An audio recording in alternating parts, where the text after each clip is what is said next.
Notre histoire de Yetziat Mitzrayim, elle commence il y a 400 ans. L'histoire de Yetziat Mitzrayim commence précisément 400 ans auparavant, au moment de Brit Ben Abetarim, quand Akadosh Baruch Hu fait une promesse à Avraham Avinu, l'alliance entre les morceaux. Quand Akadosh Baruch Hu fait une promesse à Akadosh Baruch Hu, l'alliance entre les morceaux, il lui dit que il va donner à ses enfants. Il va donner à ses enfants. Merci beaucoup. La terre d'Israël, et Avraham Avinu, dans sa grandeur, a fait dans sa grandeur une erreur. Il a demandé, Bameda, comment je vais savoir? Et là, Kadosh Baruch Hu lui dit, eh bien, tes enfants seront asservis pendant 400 ans. Pendant 400 ans, on connaît tous cette histoire. Mais Akadosh Baruch Hu, à la fin, dit à Avraham Avinu, attention, je vais exiler tes enfants pendant 400 ans, mais attention, ça ne va pas se terminer ici. Et le pasuk nous dit, Vegam agoy asher yavudu dan anochi. Mais à la fin de l'histoire, ce peuple-là qui va servir tes enfants, retenez bien ce mot, Dan, pas le prénom, Dan anochi, je le jugerai.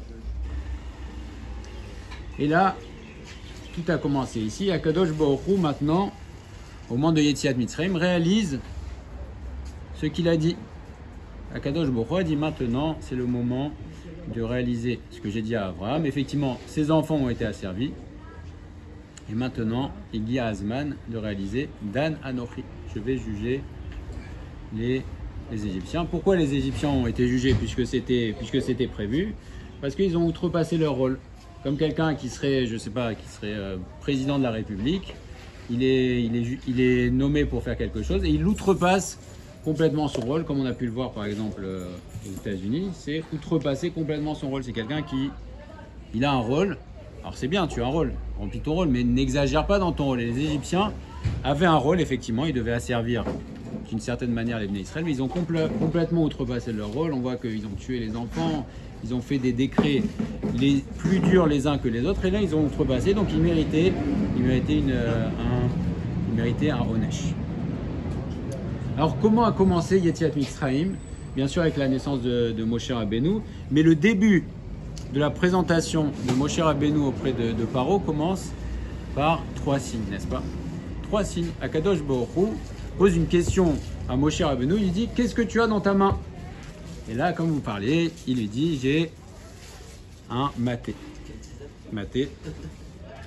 Le bâton, ça va bien, puisqu'on veut juger les Égyptiens. C'est le bâton, ça tombe très bien. Et ce bâton s'appelle Maté à Elohim, le bâton de Dieu. À Elohim. Elohim, c'est Midatadin. Hein? Elohim, c'est toujours Midatadin. Et là, le Pirkei des Rabbi Eliezer, qui est rapporté par Yalkut Shimoni, nous dit d'où venait ce bâton. On va voir un petit peu d'où venait ce bâton et on va essayer de voir à la lumière du Maharal de Prague ces 3 signes. Qu'est-ce que signifient ces 3 signes? Et si on comprend ces 3 signes, on va voir la puissance qu'il y avait dans ces 3 signes. Quels sont ces 3 signes? Le premier signe, c'est le bâton qui se change en serpent. Le deuxième signe, c'est Moshe Rabbeinu qui doit mettre la main dans son sein, qui la ressort et qui est Metzorat, qui est lépreuse. Et le troisième signe, c'est prendre. Ça c'est le premier. Le premier, c'est le maté qui se transforme en serpent. Voilà. Le deuxième, c'est la main qui ressort en Metzorat. Et le troisième signe, c'est de prendre de l'eau du Nil qui se transforme en sang. Ce sont les 3 signes qu'Akadosh Baruch Hu a dit. Alors, d'où venait ce maté? Akadosh Baruch Hu a dit à Moshe, ce bâton, tu vas le prendre, celui qui est entre tes mains. Il a été créé Ben Hashmashot. Il a été créé Ben Hashmashot, donc au crépuscule du premier jour. Et il a été transmis à Adam Arishon dans le Gan Eden. Adam l'a transmis à Chanor. Chanor l'a transmis à Shem. Shem l'a transmis à Avraham. Donc c'est un bâton qui a fait du chemin. Avraham l'a transmis à Yitzhak. Yitzhak l'a transmis à Yaakov. Yaakov est allé en Mitzrayim. Et après, c'est allé chez Yosef. Et quand Yosef est mort, alors toute la maison de Yosef a été emportée chez Paro, comme si tous les meubles de la maison de Yosef ont été emportés chez Paro, dans le palais de Paro. Et Yitro était un des sorciers de Paro. Et il a vu ce maté, Vechamad Oto Belibo. Il a désiré, il a trouvé magnifique. Hamad Oto Belibo. Velakro, il a amené, et Venato Betor Ganchelo. Et bien sûr, c'est l'histoire de l'épée, la fameuse épée qui nous a été empruntée, encore une fois, l'Excalibur. Il a planté dans son jardin, et il ne pouvait pas s'approcher du bâton. Il ne pouvait pas s'approcher de ce bâton jusqu'à ce que vienne Moshe en Midian. Et il est rentré dans le jardin de Yitro, de son futur beau-père. Et il a vu le maté. Et qu'est-ce qu'a fait Moshe Rabbeinu? Il a lu les lettres qui étaient marquées dessus. On va voir quelles lettres étaient marquées dessus. Veshalach Yado Velakro. Il a pris le bâton. Et là, quand Yitro a vu ça, il a dit: Ah, Zéouaï Shacher Atil Ligol et Israël Misraël. Donc dès que Moshe Rabbeinu arrive, il prend le bâton, il n'arrive pas à s'approcher Yitro, il voit un homme qui vient, il lit, il va dire, ça y est, c'est lui le. C'est avant ou après qu'il le jette en prison? A priori, c'est. Ça doit être plutôt après puisqu'il lui a donné sa fille, etc. Donc, en tout cas, il voit chez Atid Ligol et Israël Mitzraïm, et donc il lui a donné Tzipora, sa fille.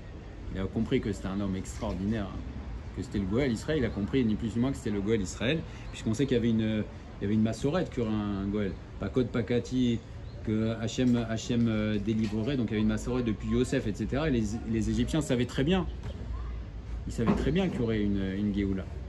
Et Yitro était dans le plan, puisque le plan fomenté par Paro, il y avait Yitro, Bilam et Yov.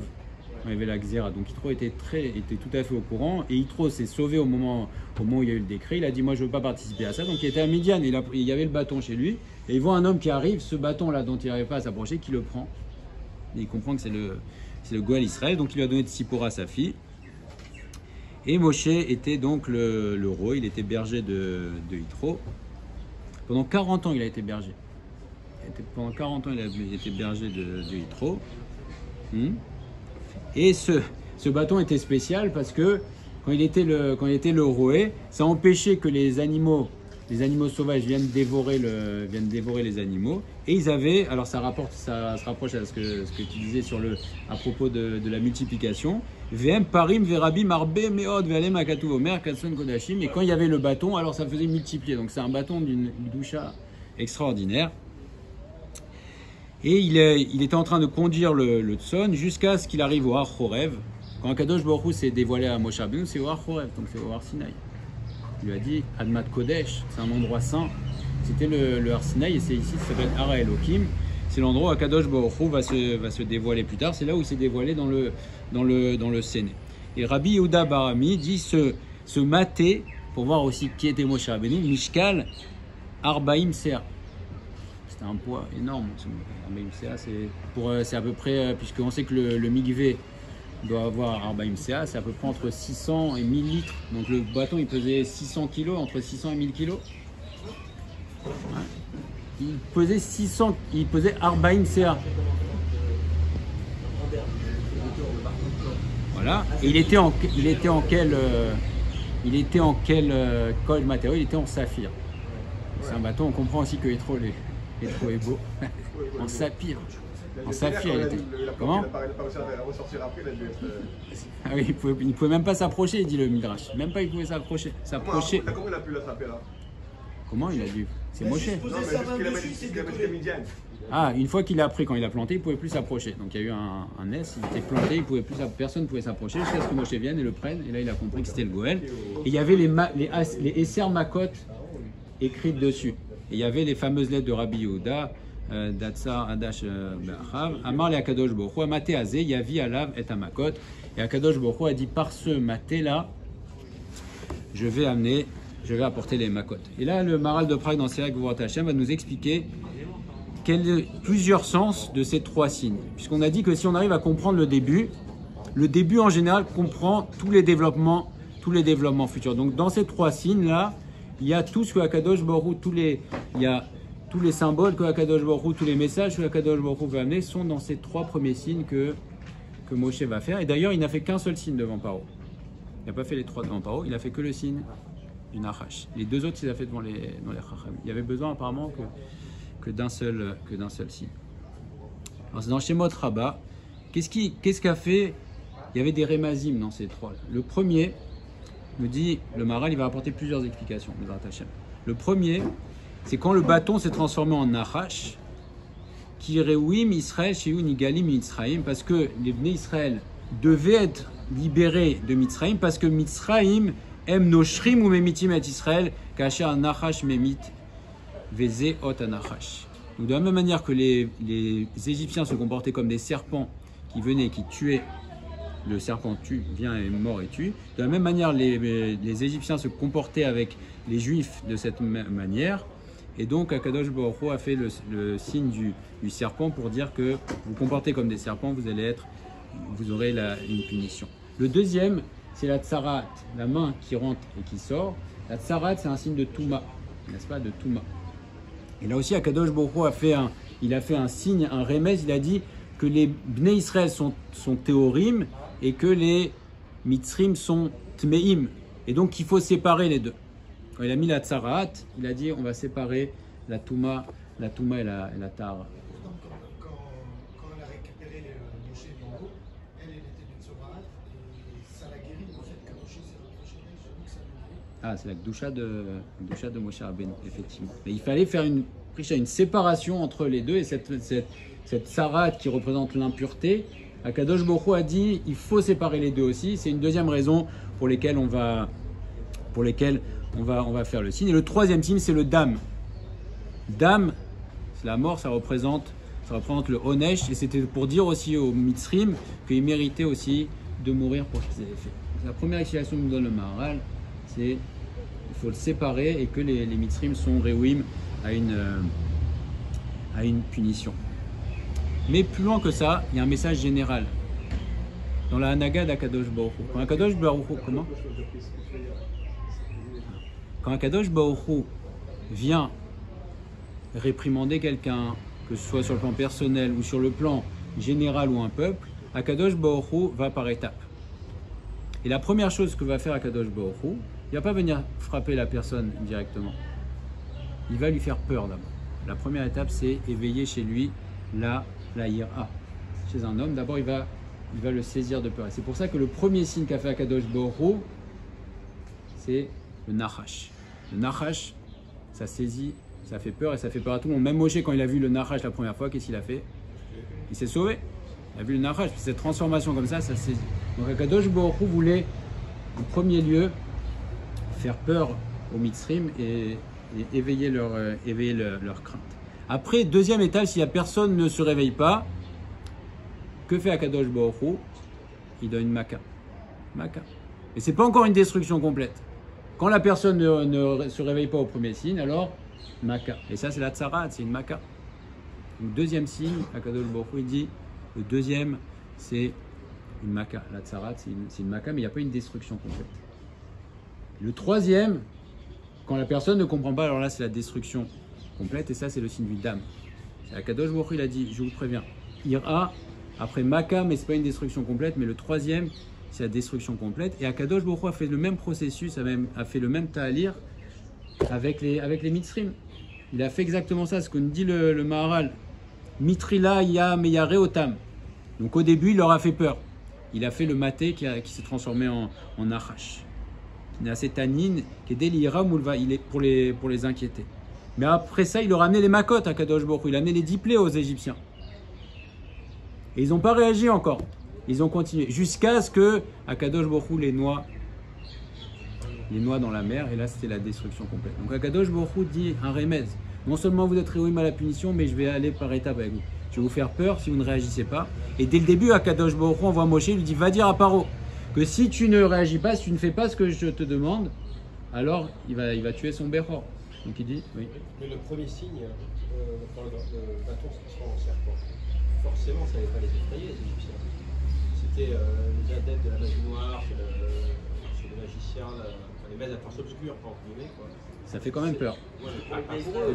Ça fait peur. Ça fait peur. Mais pas pour eux, c'était des vrais magiciens, quoi.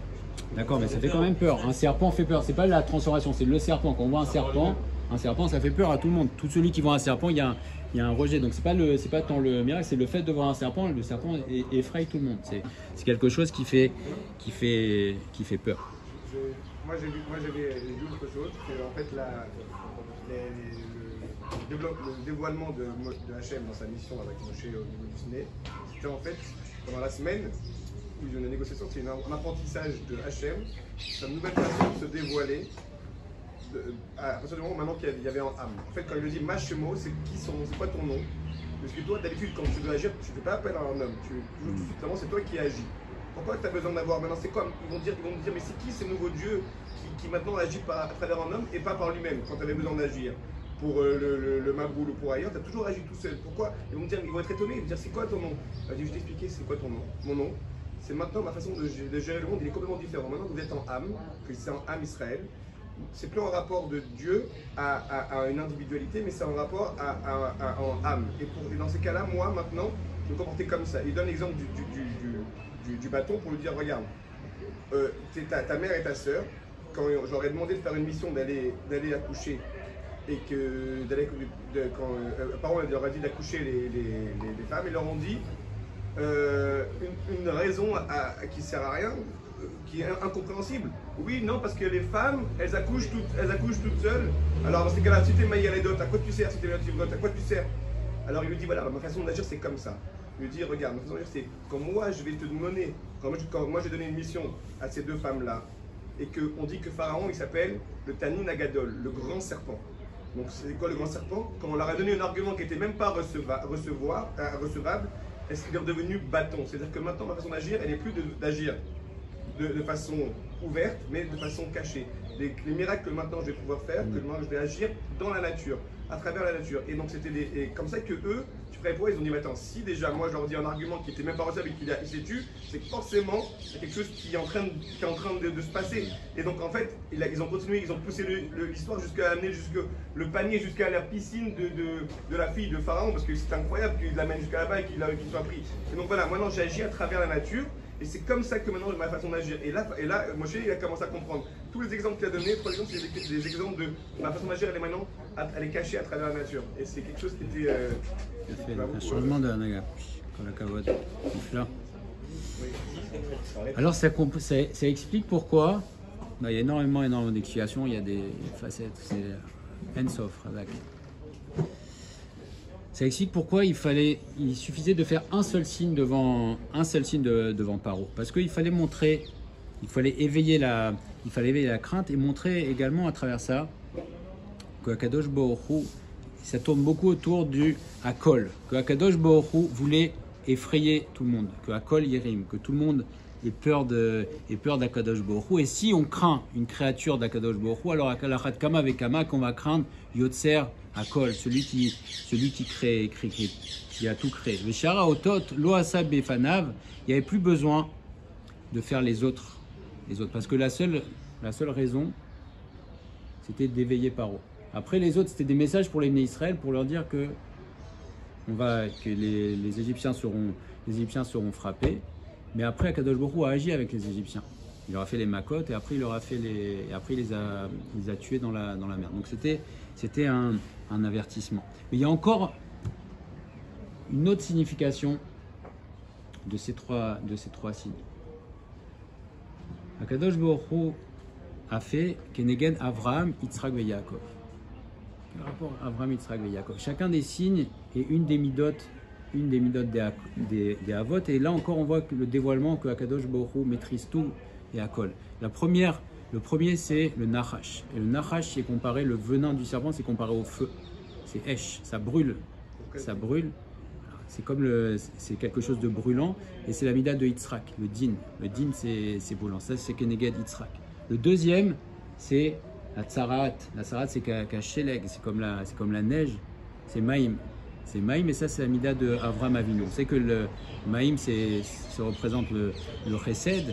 Il rapporte ici que Akavia Ben Mahalel dit que les Negaïm, il y a 72 Negaïm, il y a 72 types de plaies, de lèpre, et c'est Keneged, c'est la même guerre que Chesed, 72. Donc la Tsarat, c'est Neged Avram. Et celle du milieu, c'est le Dam. Le dam, ça a les deux caractéristiques. Ça a à la fois le feu, puisque c'est chaud le sang, et à la fois la caractéristique de l'eau qui est froide. Donc le dam, c'est entre les deux et c'est Keneged Yaakov Avinu. Alors pourquoi ça? Pour que les Égyptiens ne puissent rien dire. Parce qu'ils auraient pu dire, ah mais le premier signe, bon, c'est juste une partie. Que Akadosh Baruch Hu, il maîtrise une partie, c'est que le Hesh. Alors Akadosh Baruch Hu, il a dit non, je vais t'amener aussi l'opposé. Les deux opposés, je maîtrise les deux opposés, je maîtrise à la fois le chaud et le froid, je maîtrise à la fois le Hesh et Maïm, les deux opposés. Et même ça, ils auraient dit, bon, ok, mais ça reste des opposés. Mais Akadosh Baruch Hu a dit non, je maîtrise Akol, je maîtrise tout. Je maîtrise tout et là j'arrive aussi à faire l'association des deux. Le dam, c'est à la fois le Hesh et à la fois le Maïm. C'est l'idée que Akadosh Baruch Hu donc voulait dire à travers ça qu'il maîtrise non seulement les opposés, mais également qu'il maîtrise tout. Et il y a aussi les signes sont graduels. Chaque signe est graduel. Yoter chazak min ha'acher. Parce que quand le maté s'est transformé en Nachash, c'était une transformation qui était provisoire. Parce que si ça s'était transformé complètement, alors il y aurait eu une annulation du maté Elohim, du serpent, du bâton d'Akadosh Baruch Hu. Donc le maté ça a été quelque chose de réversible. Alors vous allez dire, bah, oui, mais la tsarat aussi. Mais quand il y a la tsarat qui vient complètement transformée, alors c'est comme s'il y avait une nouvelle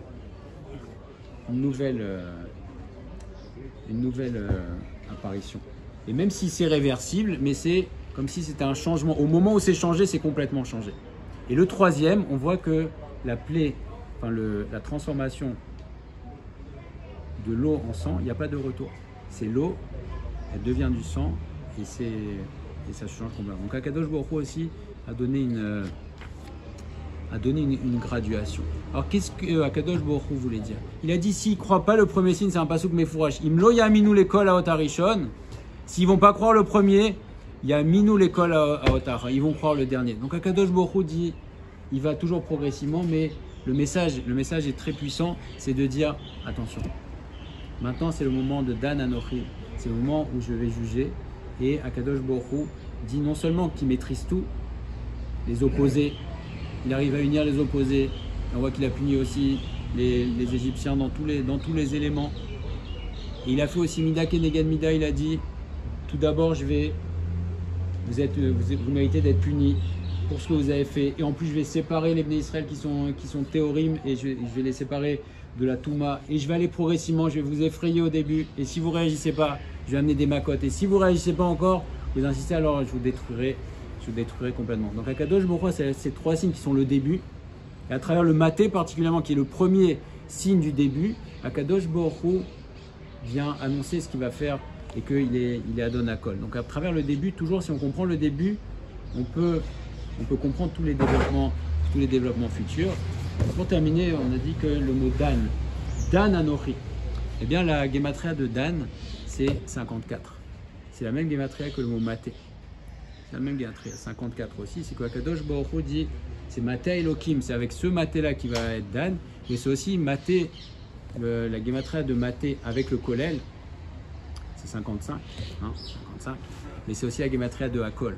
Donc à travers le maté, Akadosh Baruch Hu dit Dan Anochi. Maintenant c'est venu le moment de Dan, de juger, et c'est le maté à Elohim, c'est Midat Hadin qui se révèle sur les Égyptiens, mais c'est aussi à travers ça Akadosh Baruch Hu dit Hakol. Le maté c'est Hakol aussi, il vient dire à travers ce signe, en particulier le maté, on voit que le maté va accompagner tout le ta'alir de la Géoula. Le maté, après les plaies vont être faites par cet intermédiaire, il va aussi Yamsouf qui va être ouvert, et même après ça va aller dans le Kodesh à Kodashim. Donc ce maté là, qui est écrit qui est maté Elohim, c'est avec ça que Akadosh Baruch Hu a décidé d'être Dan. Et c'est aussi le signe que Akadosh Baruch Hu est Neheman. Akadosh Baruch Hu il a dit à Avram Avinu. Alors effectivement, la servitude a eu lieu, mais aussi quand Akadosh Baruch Hu dit Dan Anochi, Akadosh Baruch Hu réalise sa promesse Bezrat Hashem et qu'on vive toute la réalisation de toutes les promesses d'Akadosh Baruch Hu Bezrat Hashem.